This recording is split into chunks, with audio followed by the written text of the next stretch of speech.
Damn.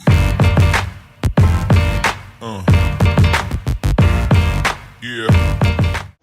Olá, bem-vindos ao podcast da equipe A, o DragoCast. Eu sou a professora Sara, coordenadora da equipe A, e estou aqui para entrevistar minhas queridas alunas, Ana Clara e Maria de Lourdes, para o nosso projeto literário. E aí, meninas, muito obrigada pela participação de vocês, estou muito feliz por esse momento. E então, vamos conversar um pouco sobre as Olimpíadas. O que são as Olimpíadas para vocês?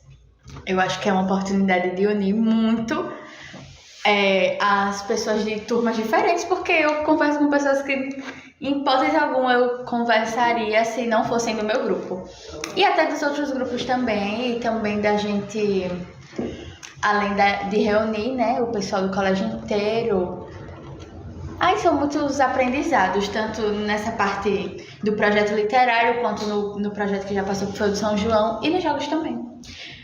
É interessante você falar isso de reunir a escola, porque é meio que uma forma de reunir de uma forma competitiva, então isso é muito intuitivo, assim, principalmente para o nosso futuro, que a gente vai estar sempre competindo em trabalho, concursos, esse tipo de coisa. Eu acho que esse projeto serviu para muitas coisas, como a gente desenvolver talentos, descobrir novas coisas sobre nós mesmos e explorar, assim, clássicos que a gente não conheceria, habilidades que a gente talvez não desenvolvesse antes. E aí o projeto literário entra como uma das vertentes da Olimpíada, né? Como a Maria falou, nós tivemos o São João e temos agora o projeto literário. E aí, qual foi a obra que pegamos? A equipe A ficou com o quê? Vidas Secas. Vocês gostaram? Eu amei. Sim. E aí, conta um pouquinho, Ana Clara, pra gente, Maria também, sobre a leitura, sobre essa experiência de se propor a ler algo que você não escolheria ali na prateleira, né? Realmente, eu não escolheria na prateleira. Mas não a questão do tema, porque o tema realmente é muito interessante. Mas eu acho que a pessoa está muito acostumada a, sei lá, escolher um romance, um livro mais calminho, assim. Tranquilo, light, né? Eu também não escolheria Vidas Secas, eu não vou mentir. Mas quando os títulos das equipes chegaram, foi o que mais me deu a impressão que seria, assim, que eu ia gostar. E quando eu li, eu gostei bastante, foi muito interessante. Eu me emocionei bastante. Quem não se emocionou? Porque eu também chorei bastante. Na minha primeira experiência, tem uns capítulos que pegam mais o coração da gente, mas, de maneira geral, só para contextualizar quem está assistindo, o projeto literário é sobre a fome, por conta da campanha da fraternidade da igreja esse ano de 2023. Então, todos os 3 livros retratam a fome e a realidade nordestina.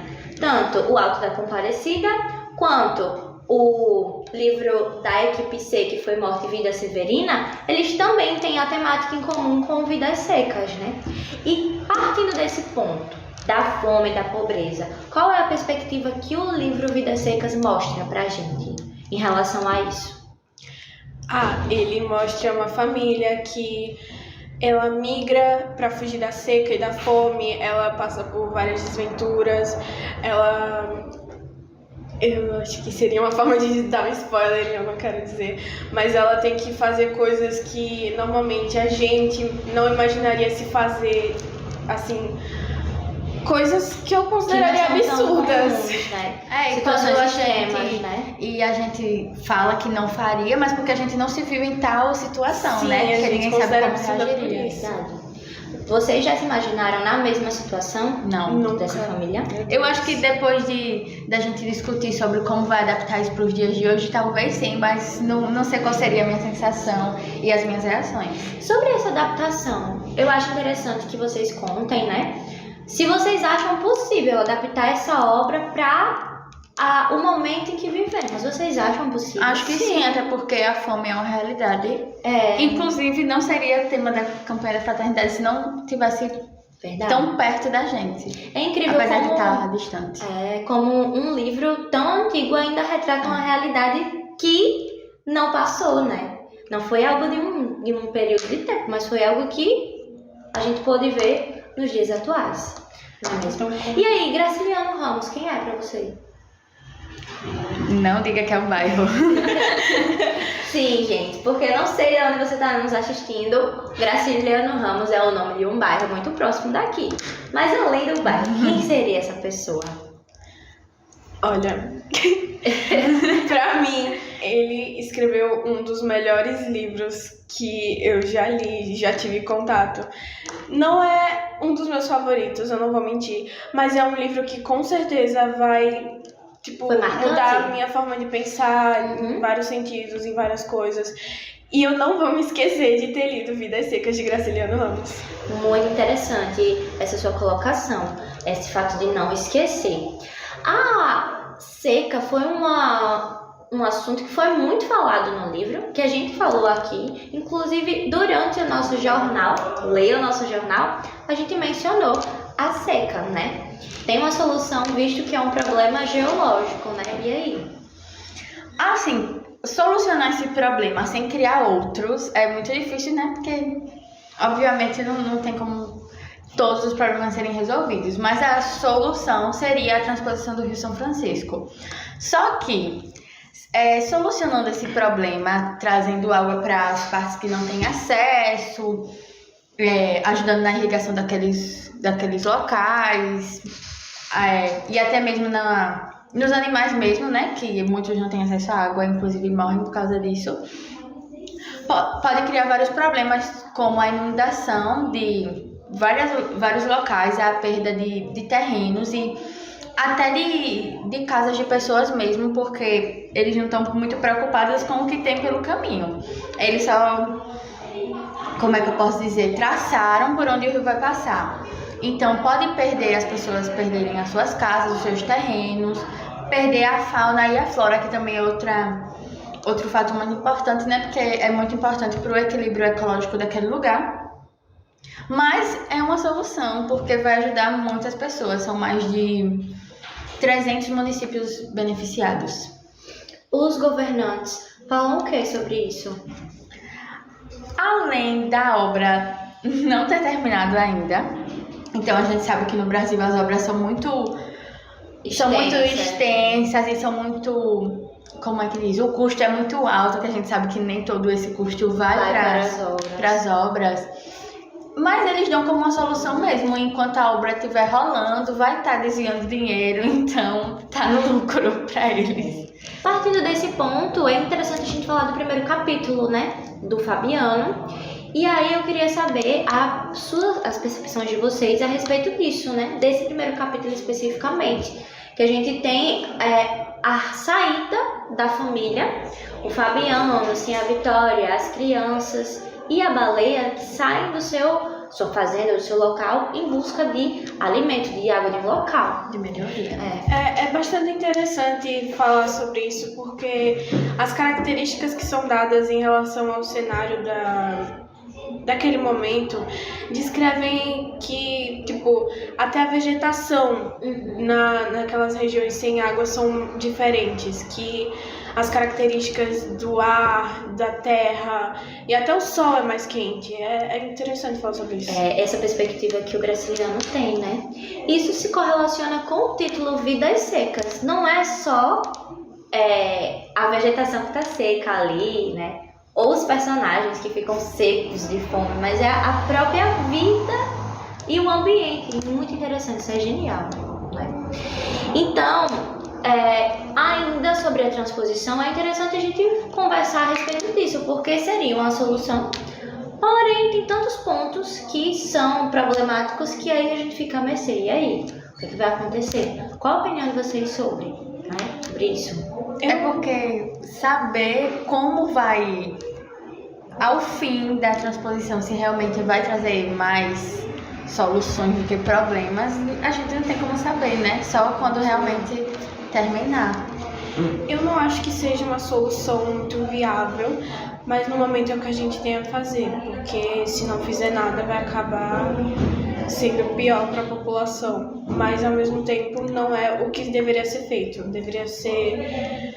Eu acho que a corrupção é um problema muito grande, porque deveriam haver mais investimentos em pesquisas e em formas mais viáveis, Sim, digamos assim. de... Além da população, quais seriam os benefícios, né, da transposição? A produção nos locais que seriam beneficiados também é melhorar. Produção agrícola? Agrícola e também de criação de animais. Isso propiciaria a alimentação naqueles locais, né? E também a venda para melhorar O comércio. o comércio no Nordeste. Quais as regiões seriam beneficiadas? O sertão da maioria dos estados do Nordeste, Paraíba, Pernambuco, Ceará, a Bahia. Então, visto que ainda é uma realidade, né? Como faremos essa adaptação do livro para um curta-metragem? Não é um filme, não é uma série, é um curta-metragem. Acho que a gente não vai muito ao pé da letra, porque a gente, além de trazer isso para hoje em dia, a gente vai trazer isso para a cidade grande, não vai ser no sertão. Será que temos um spoiler sobre o nosso roteiro? E aí? Fala mais sobre isso que agora eu estou curiosa, eu acho que quem tá vendo tá mais curioso Sem dar muito ainda. spoiler, por favor, porque todo mundo tem que ter vontade de assistir nosso curso. Isso é complicado, desenvolver assim uma resposta sem dar spoiler. Mas eu acho que vai ser algo muito interessante, que vocês deveriam assistir. Eu acho que trazer uma ideia de... Como é que eu não vou dar spoiler? Deu um spoiler Mudar o pequeno. percurso da história e trazer... O ponto alto do nosso curta, né? O ponto principal, sem dar spoiler, mas é o ponto principal que chamou a atenção, tanto minha na minha primeira leitura, quanto dos alunos, foi essa questão de que a realidade ainda é muito igual. Um livro que foi escrito no passado está retratando algo que a gente vê nos jornais, nas revistas, hoje em dia, né? E é isso que nós nos baseamos para fazer essa adaptação. Porque apesar de ter sido escrito um tempinho atrás, ainda é muito presente no nosso dia a dia, então as adaptações não são muito drásticas. Outra coisa, um fato que eu lembrei agora, não estava nem no roteiro do podcast, né? Mas eu lembrei agora, foi o fato de que os filhos deles não têm nomes. A gente teve essa discussão. É outra problemática. Tem nome o Fabiano, assim, a Vitória, a cachorra, que é a baleia, spoiler. Mas as crianças não têm. Inclusive foi um dos temas do Enem que a gente discutiu sobre isso, né? Do registro, de muitas pessoas não foram registradas em cartório.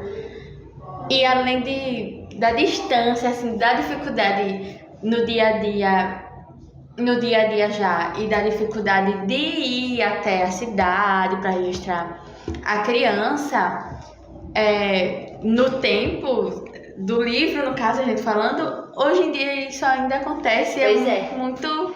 Outra perspectiva de algo que ainda não foi resolvido, que é um problema social, né? Se você não tem um registro como cidadão, você não é um cidadão, então você não tem direitos. Cidadão.